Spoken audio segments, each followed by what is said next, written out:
Friends, welcome back to my YouTube channel best advantage curious point. आज मैं आप लोग के लिए एक नया टॉपिक लेकर आई हूँ। आज मैं आपको 4th यूनिट का जो लास्ट टॉपिक है वो बताऊंगी, यानी कि बाल देखभाल एवं संरक्षण। इस यूनिट के लगभग सभी चैप्टर हमने कंप्लीट कर चुके हैं। आज ये लास्ट बचा है इस यूनिट का, जो है बाल देखभाल एवं संरक्षण। देखिए फ्रेंड्स, बालक का विकास, उससे रिलेटेड जितनी भी चीज़ें हैं मैं आपको बता चुकी हूँ ऑलरेडी दूसरे वीडियो में। इसमें वही चीज़ें रिपीट की गई हैं, इसलिए मैं वो सब चीज़ें आपको दोहराऊंगी नहीं, बल्कि जो एक्स्ट्रा इंपॉर्टेंट जो मुख्य बातें हैं सिर्फ वही हम इसमें डिस्कस करेंगे। बाकी जो उन बच्चों के लिए क्या कानून बनाए गए हैं, क्या संस्था है उनकी, तो वो सब चीज़ें हम ऑलरेडी डिस्कस कर चुके हैं। ठीक है, तो आज हम सिर्फ मुख्य पॉइंट देखेंगे इसके। तो चलिए स्टार्ट करते हैं। बाल देखभाल एवं संरक्षण। बालक की विभिन्न प्रकार की मनोवैज्ञानिक जरूरतें होती हैं। हर बच्चे की अपनी अपनी मनोवैज्ञानिक जरूरतें होती हैं। देखिए, जैसे कि विश्वास दिलाना, उनको दिलासा देना, नैतिक समर्थन करना, प्रोत्साहन करना, उनको पहचान दिलाना इत्यादि। ठीक है, बच्चों की देखभाल माता पिता के साथ साथ सिर्फ माता पिता की नहीं होती, बल्कि उनके साथ साथ समाज, एक समुदाय और सरकार का भी उनका दायित्व होता है कि बच्चों की देखभाल करें।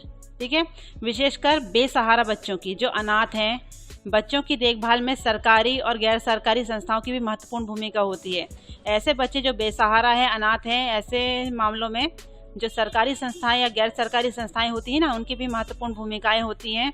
अनाथ एवं निराश्रित बच्चों के लिए राजकीय बाल संरक्षण आश्रम, जो कि इंदौर मध्य प्रदेश में है, उसमें क्या होता है, इसमें अनाथ बच्चों के आवास और भोजन और प्रशिक्षण की भी व्यवस्था की जाती है।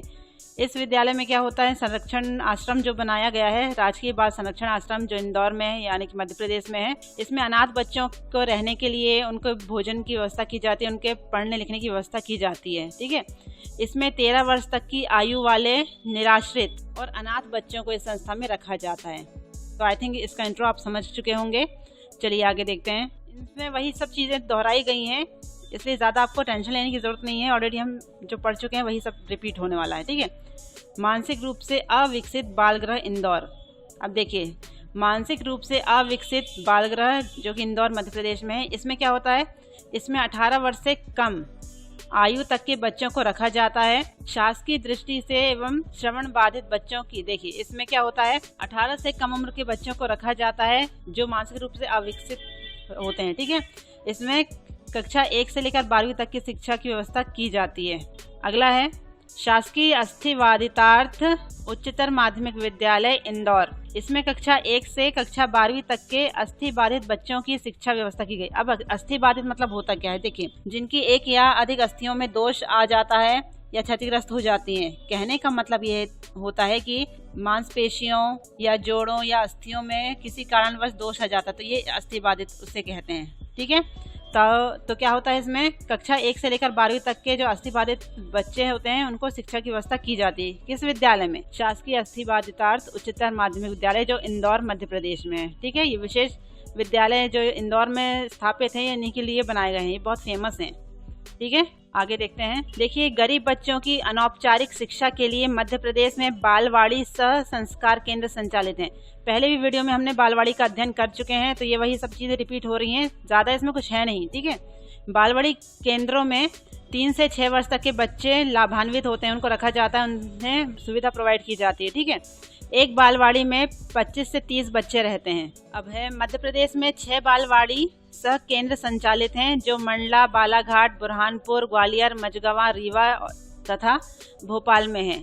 तो आपको ये याद रखना है कि बालवाड़ी संस्था में क्या होता है, कितने बच्चे उसमें रखे जाते हैं, ज़्यादा इसमें कुछ है नहीं। ठीक है, और 6 बालवाड़ी केंद्र कौन कौन से, ये आपको याद रखना है। ठीक है, इन्हीं में से क्वेश्चन बन सकते हैं। आगे देखते हैं। एड्स से प्रभावित बच्चों के लिए नाको। अब नाको का मतलब क्या होता है ये समझ लेते हैं। नेशनल एड्स कंट्रोल ऑर्गेनाइजेशन कहते हैं जिसे। उसके सहयोग से प्रदेश में कई कार्यक्रम संचालित किए जा रहे हैं।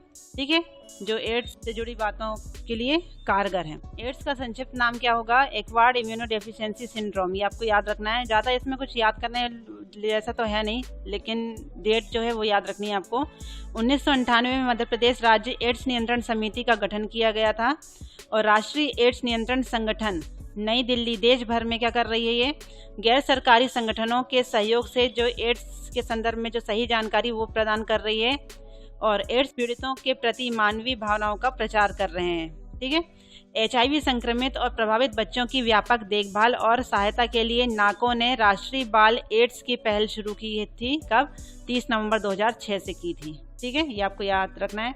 इसमें एक शब्द है HIV। HIV का फुल फॉर्म आपसे पूछ सकता है क्या है, तो आई थिंक सबको पता होगा इसका, ह्यूमन इम्यूनो डिफिशियंसी वायरस। ठीक है, HIV का फुल फॉर्म है ह्यूमन इम्यूनो डिफिशियंसी वायरस, ये आपको याद रखना है। HIV शरीर में मौजूद CD4 कोशिकाओं को नष्ट करने का काम करता है और CD4 कोशिकाओं को T सेल या T कोशिकाएं भी कहा जाता है, ये आपको याद रखना है। ये एक प्रकार की प्रतिरक्षा कोशिकाएं होती हैं।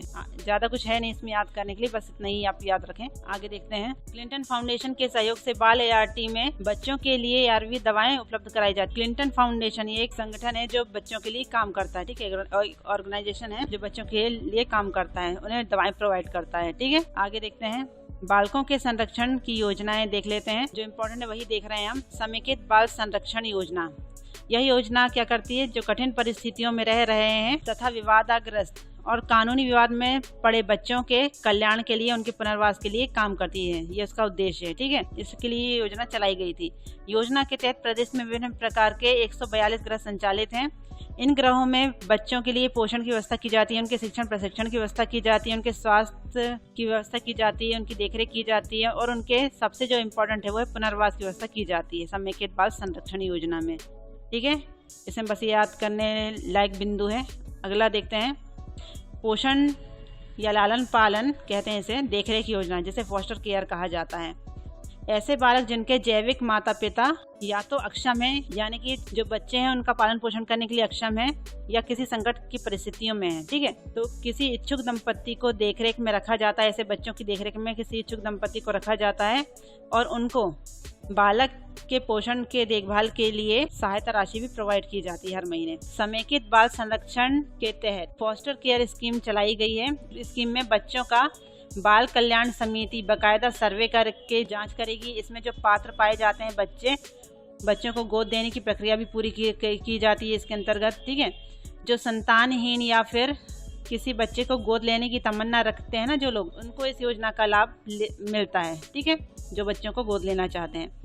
और जो पात्र होते हैं अनाथ बच्चों को, उन लोगों को ही गोद दिया जाता है। जो लोग पात्र होंगे उनको ही बच्चे गोद दिया जाता है। ठीक है, जो देखरेख करने योग्य होंगे उन्हीं को गोद लेने की प्रक्रिया में बुलाया जाता है। बाल कल्याण समिति थानों से बच्चों को गोद लेने वालों का रिकॉर्ड बुलवाती है। इससे पता किया जाता है कि उनका आचरण कैसा है, मेडिकल सर्टिफिकेट मंगवाया जाता है, कोई बीमारी ग्रस्त तो नहीं है, बच्चे का सारा खर्चा उठा सकते हैं कि नहीं, उनकी इच्छा पूरी कर सकते हैं नहीं कि नहीं, ये सब बाकायदा उनको जांच की जाती है, उनकी देखरेख की जाती है, तब जाके वो गोद की रस्म की जाती है। ठीक है, गोद की जो प्रक्रिया होती है ना गोद लेने की, ऐसे किसी को उठा के नहीं दे दिया जाता बच्चे, सब जांच पड़ताल करने के बाद ही वो प्रक्रिया पूरी होती है। तो ये होता है फॉस्टर केयर। ठीक है, ऐसे बालक जिनके जैविक माता पिता अक्षम है, उनकी पालन पोषण करने में सक्षम नहीं है, तो ऐसे बच्चों को क्या किया जाता है, इच्छुक दंपति को देखरेख के लिए दे दिया जाता है और उनके लिए प्रतिमाह कुछ राशि का सहयोग भी किया जाता है इस संगठन के द्वारा। ठीक है, आगे देखते हैं क्या है। संस्थागत व्यवस्थाएं देख लेते हैं कुछ जो महत्वपूर्ण है। शिशु गृह 0 से 6 वर्ष की आयु के अनाथ, निराश्रित, परित्यक्त बच्चों को संरक्षण और भरण पोषण देना है। शिशु गृह में क्या होता है, 0 से 6 वर्ष की आयु के बच्चे, ऐसे बच्चे जो अनाथ हैं, निराश्रित हैं, रहने का उनका कोई ठिकाना नहीं होता, जो परित्यक्त हैं, बच्चे हैं होते हैं। ठीक है, उनको संरक्षण देता है, उनके भरण पोषण की व्यवस्था की जाती है शिशु गृह में। बाल गृह क्या होता है, बाल गृह में 6 से 18 वर्ष के अंदर जो बच्चे आते हैं उनकी देखरेख और संरक्षण के लिए जरूरतमंद बालकों के लिए सुविधा है। ठीक है, बाल गृह है। आगे है संप्रेक्षा गृह क्या होता है, इसमें जो विधि यानी कि कानून का जो उल्लंघन करने वाले 18 वर्ष से कम आयु के जो किशोर होते हैं ना, जिनको जमानत प्रोवाइड नहीं की जाती, और किशोर न्याय बोर्ड में प्रकरण जब तक चल रहा है तब तक यहाँ पर रखा जाता है। कहाँ, संप्रेक्षा गृह में। ठीक है, ये कुछ पॉइंट जो आपको याद रखने पड़ेंगे, ज्यादा कुछ है नहीं। ठीक है, इसके बाद है विशेष गृह। संप्रेक्षा गृह में तो हमने अभी देख लिया। विशेष गृह क्या होता है, संप्रेक्षा गृह से किशोर न्याय बोर्ड के आदेशानुसार निर्णय के उपरांत अगर बालक पे अगर दोष सिद्ध हो रहा है, दोषी वो पाया जाता है, तो उसे किशोरों को विशेष गृह में रखा जाता है सुधार के लिए, ताकि वो आगे ऐसी गलती ना करें। ठीक है, जो कानून का उल्लंघन करते हुए पाए जाते हैं, कोई किसी मामलों में दंडित होते हैं वैसे बच्चों को। ठीक है, आगे देखते हैं, कुछ मिशन देख लेते हैं जो इम्पोर्टेंट है। अटल बिहारी वाजपेयी बाल आरोग्य एवं पोषण मिशन 24 दिसंबर 2010 को प्रारंभ हुआ था, मध्य प्रदेश सरकार द्वारा संचालित है। 5 वर्ष, इसका उद्देश्य क्या है? 5 वर्ष से कम आयु के बच्चों के स्वास्थ्य एवं पोषण के लिए चलाई गई थी ये योजना। ठीक है, ये मिशन चालू किया गया था, ये आपको याद रखना है। आगे देखते हैं, अटल बैतूल मिक्स, इसका उद्देश्य क्या है? अति कम वजन के बच्चों के लिए अटल बैतूल मिक्स नामक विशेष पोषण आहार दिया जा रहा है। आपको ये कुछ पॉइंट है वही याद रखना है, ज्यादा कुछ है नहीं इसमें। ठीक है, उसके बाद देखते हैं आंगनबाड़ी स्तर पर क्या होता है। गर्भवती एवं धात्री माताओं का वात्सल्य क्लब का गठन किया जाता है। देखिए, आंगनबाड़ी में गर्भवती स्त्री, धात्री माताएं, बच्चे, इनसे रिलेटेड जो भी चीजें हैं वो सब आपको याद होनी चाहिए। ठीक है, वो मैं ऑलरेडी कई वीडियो में आपको बता चुकी हूँ, रिपीट बार बार मैं नहीं करूंगी, मैं पहले बता चुकी हूँ, सिर्फ मुख्य पॉइंट बस देख रहे हैं हम। इसके बाद है ममता अभियान, इसकी शुरुआत 11 अप्रैल 2013 को हुई थी। इसका उद्देश्य क्या था? मध्य प्रदेश में बेहतर स्वास्थ्य सेवाएं सुनिश्चित करने के लिए, ममता अभियान के अंतर्गत। ठीक है, फिर है आस्था अभियान, 11 अप्रैल 2013 से प्रारंभ हुई। इसका उद्देश्य क्या है? मध्य प्रदेश में कुष्ठ रोग यानी कि टीबी, मलेरिया एवं अंधत्व रोगों के उपचार के लिए योजना चलाई गई थी। ये जो मिशन चालू किया गया था आस्था अभियान 11 अप्रैल ये जो डेट दी गई है वो आपको याद रखना है। ममता अभियान, आस्था अभियान, और इसका उद्देश्य क्या था वो याद रखना है। ठीक है, इसके बाद है बेटी बचाओ अभियान, 5 अक्टूबर 2011 से प्रारंभ हुई और इसका उद्देश्य क्या है? बेटियों के घटते लिंगानुपात को सुधारना है और कन्या भ्रूण हत्या पर रोक लगाना है। ठीक है, इतनी चीजें इसमें याद रखने वाली थी। तो फ्रेंड्स, आज जो हमने टॉपिक देखा है बाल देखभाल एवं संरक्षण, ये मुझे बनाने का तो नहीं था ये वीडियो, लेकिन ऑलरेडी मैं आपको कई वीडियो में इसके विषय में बता चुकी हूँ। जैसे कि विशेष आवश्यकता वाले बच्चों में बताया गया है, बाल विकास का जब परिचय पढ़ा रही थी उसमें बता चुकी हूँ मैं ये सब चीज़ें आपको। पोषण जब पढ़ा रहा था उसमें बता चुकी हूँ। समान बीमारी जब पढ़ा रहा था उसमें बताया था मैंने। बच्चों से रिलेटेड सारी चीज़ें जो इसमें थी वो सब मैंने आपको ऑलरेडी बता चुकी हूँ। जो मुख्य पॉइंट थे बस वही हम देख रहे थे, तो इसमें कुछ ज़्यादा कुछ है नहीं पढ़ने के लिए। जो मुख्य पॉइंट बताई वही आप याद रखिए, बस हो गया। ठीक है, तो friends, thanks for watching. I hope video पसंद आ रहा होगा, इसकी जानकारी यूजफुल लग रही होगी। अगर आपको यूजफुल लग रही है जानकारी तो प्लीज़ मेरे channel best advantage curious point को लाइक कीजिए, शेयर कीजिए, सब्सक्राइब करिए, बेल आइकन प्रेस करिए, साथ ही साथ कमेंट करना मत भूलिएगा। Thank you.